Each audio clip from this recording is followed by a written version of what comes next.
Virgos. Wow. This is the month that you come creeping in.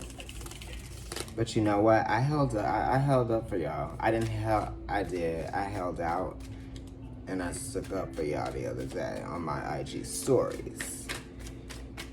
Follow Providence Tarot on IG. And also follow NYC Kendrick on IG. I was like, why do they keep taking away summer from Virgos? I bet they ain't gonna do it this year. Because ain't nobody rushing to go back to school. What are the back to school sales gonna look like this year? Corporate America, what will you do?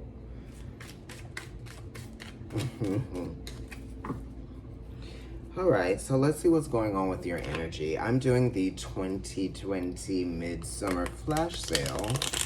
Yes, Virgo energy. Make it that. And that is 20 minutes for $20 with me. Email providencetarotkendrick. That's KENDRICK @gmail.com. providencetarotkendrick@gmail.com. I am now going to cut the cards and lay them in that 3-stack.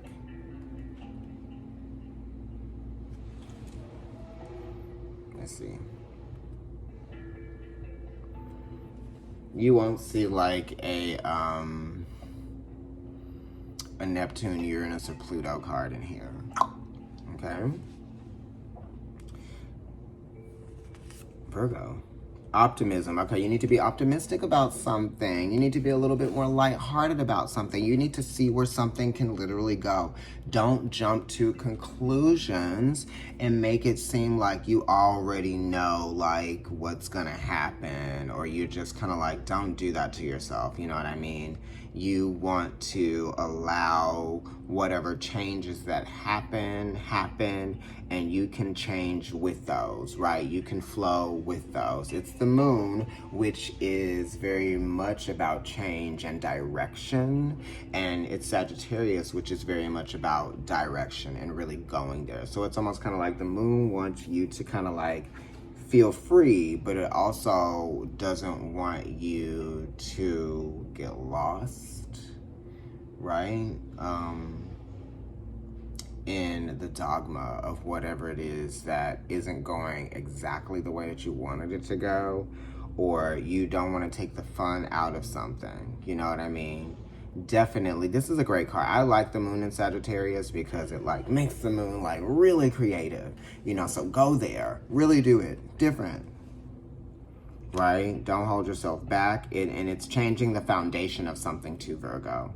Okay, with this 9 being in here, and you've learned something. It's almost like you've learned something, you've gone through an experience that has like changed you in a way. It's left an impression on you, and it has to do with your overall experience in life too, because it's teaching you something that's going to change how you present yourself to the world in some kind of way, shape, or form.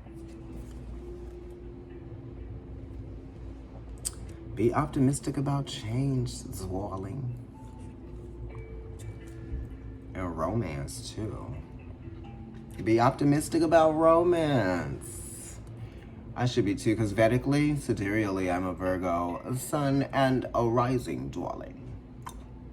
And in Western astrology, like the regular format that we usually follow, I have Mercury in Virgo, and I have Mars there too. So don't bring me any mistakes. Okay. Romance, yes. Optimistic about that love life. This is Venus and Taurus. So this is like in its rulership, you know what I mean? It's like the original house that it rules, because it's second. Okay, so you could be dealing with Taurus or Sagittarius energy. Whatever it is, it's somebody that might be religious, or they might just be very like opinionated, very strong in the way that they express things, like that. And it's almost like that could be just rubbing you the wrong way, or it could just be making you feel like, whoa, I don't even kind of feel like I want to be dealing with that in some kind of way. Let's see what's going on here too. Also, you need to just bring some more romance into your life, right? Whether if that's art, if that's enjoying something in any kind of way, it could even be online, you know what I mean? I don't care. You know, putting music on, cooking food, that type of thing. Create a romantic atmosphere, and that changes things for you. Venus is very strong in that way, right? If you didn't see these flowers here, and you didn't see this on me, and and that wasn't back there, and that, it would be different. So let's go ahead and flip this over. Endurance, Sun and Scorpio. That's power, honey, right? But it's endurance here. So whatever this fight is, or whatever it is that you feel like, it's an 8 too, so it's almost kind of like the strength card, you know. So pace yourself, don't burn yourself out with this, whatever it is, you know, because you could be like, your optimism could be taking you, yes, let's go, I want to do all the things, right? But don't get carried away, because you want to let yourself experience it for the long haul, whatever it is. And also don't be too abrupt, and don't be too like aggressive with the way that you approach something, you know what I mean? I don't know, but these are kind of like good cards too, with optimism, romance, and endurance. I like all of those words, you know what I mean? So it's kind of like you have the power to really get through something challenging that you feel like is more than you like to be chewing on. Almost like you bit off more than you could chew, but you can do it. So and be optimistic about that. Authority, yes, you are the authority. Mars in Capricorn. This is saying that you can do it, right? Because that's an exaltation. Look at that. What? You have the skills. You are ready. So for whatever reason, you feel like, oh, I just don't know why I can't. Or it's hard. That doesn't mean you can't do it, because it's hard. And just because the consequences are what they might be, doesn't mean that you can't do it. You know, and also there's some reward here, right? Be optimistic about that, those challenges, right? And you have to be optimistic about what you feel like your authority figure thinks about you. Mercury in Cancer. This is like the 3 of Cups, right? Intuition. So thoughts and feelings, right? Inspiration and feeling. Gut feeling. Mercury is in Cancer. It just went into Leo, actually. So yeah, you know, follow your intuition. Let your intuition guide you, right? Because Mercury is definitely much your psyche, for sure. So that psyche, Mercury, inspiration, spirit, as above, so below.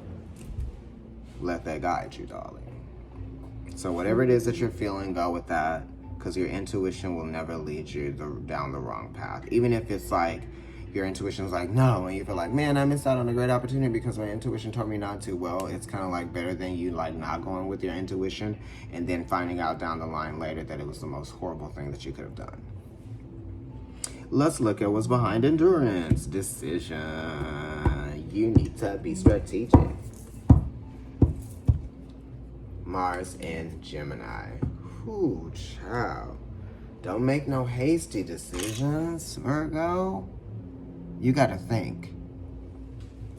Put some energy, put some aggression into that thought.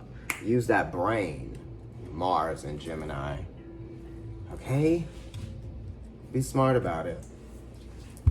That intuition's telling you, and you have the authority to make sure that things go accordingly the way you want to. Because other people may not care about how they go for you, but they might just care about how it goes for them. Because, you know, Mars in Capricorn, honey. Mars in Capricorn is definitely thinking about itself.